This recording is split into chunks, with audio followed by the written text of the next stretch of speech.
Martial Zebelinga, bonjour. Bonjour. Est-ce que le continent est prêt pour lancer cette zone de libre-échange? Il y a un moment de lancement, il y a un moment où les choses prennent une vitesse de croisière.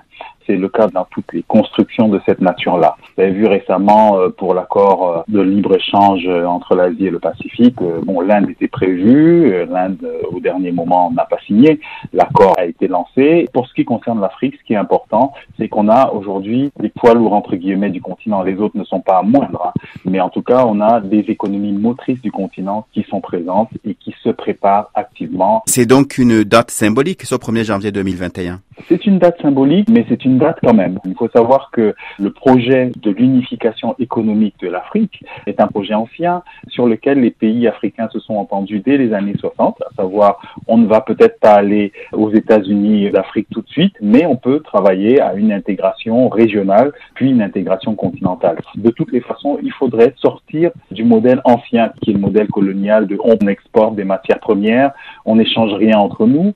Il faut trouver un modèle alternatif et positif pour les Africains. La ZLECAf en fait partie, même si ce n'est pas une panacée. On a vanté ces 20 dernières années le dynamisme des économies africaines, mais qui restent dans un modèle où ils échangent des produits bruts dont ont besoin les économies extérieures. Est-ce que cette dynamique de créer une production intra-africaine existe aujourd'hui? Elle existe très faiblement, mais aujourd'hui on a beaucoup d'incitations et beaucoup de paroles qui nous obligent à y aller. Alors, est-ce que la dynamique est enclenchée? Je crois que elle est en train de s'enclencher pour plusieurs raisons. D'abord, par la nécessité. Là, on voit avec la pandémie Covid que, à partir du moment où on est dans un distanciel avec le reste du monde, avec l'Occident, ça devient extrêmement compliqué. Le cours des matières premières s'effondre, l'endettement augmente, et que cette logique-là, qu'on ne maîtrise pas, il faut bien la casser en partant sur nos ressources endogènes, sur nos échanges endogènes. Je constate quand même que des pays comme le Nigeria, qui donnaient l'impression d'être réticents, aujourd'hui le Nigeria non seulement fait la promotion de la ZLECAf, mais il organise les professionnels, les jeunes ingénieurs pour se préparer à l'échéance de la ZLECAf en disant nous devons être leaders sur ce projet. L'Afrique du Sud, je n'en parle pas. L'Afrique du Sud a lancé des études et elle est en train de mettre sur pied des dispositifs d'incitation à ses exportateurs pour qu'ils se déploient vers la ZLECAf.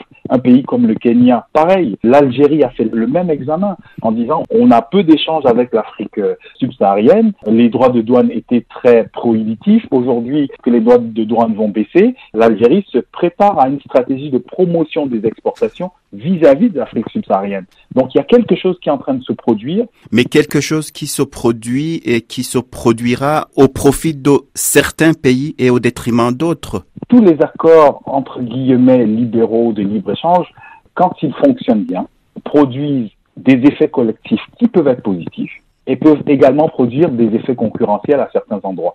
Ça, c'est vrai surtout quand vous avez des productions qui vont rentrer en concurrence avec d'autres productions. Mais il faut savoir que nous avons un taux d'industrialisation qui est très faible. Ça veut dire que potentiellement aujourd'hui, tout le monde peut gagner parce que tout le monde peut augmenter son niveau de production locale et son niveau d'industrialisation. L'idée qu'on risquerait d'avoir une somme de gagnants et juste des perdants de l'autre côté, elle est valable lorsque tout le monde a un niveau industriel relativement élevé. C'est pas le cas pour ce qui est des Africains. Mais les pays qui vont gagner d'abord à court terme sont les pays qui seront les mieux préparés, les pays qui ont les économies les plus industrialisées et les plus diversifiées. Passer de 16% d'échanges intra-africains aujourd'hui à 60% d'ici une quinzaine d'années, il y a encore beaucoup de freins pour aller à cet objectif. Ah bien sûr. Quand on parle des accords de libre-échange, souvent on se base sur des échanges entre pays qui ont déjà réalisé un certain nombre d'investissements en termes d'infrastructures, de transport. Donc tout ce qui entoure le commerce a déjà été réalisé. Le cas de la ZLECAf, il est autre. Les accords de libre-échange ici ne sont pas des accords qui viennent à la fin d'un processus de production, de construction des infrastructures.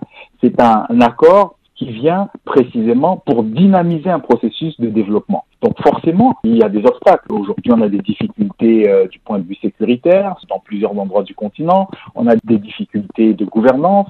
On a des difficultés politiques, c'est évident, et on ne peut pas le nier. Mais précisément aussi, avoir un projet intégrateur, avoir un projet dont on voit que les bénéfices peuvent être mieux répartis et peuvent vraiment bénéficier aux Africains, ça peut contribuer à réduire un certain nombre de tensions, à réduire un certain nombre de problèmes. Martial Dzebelinga, merci.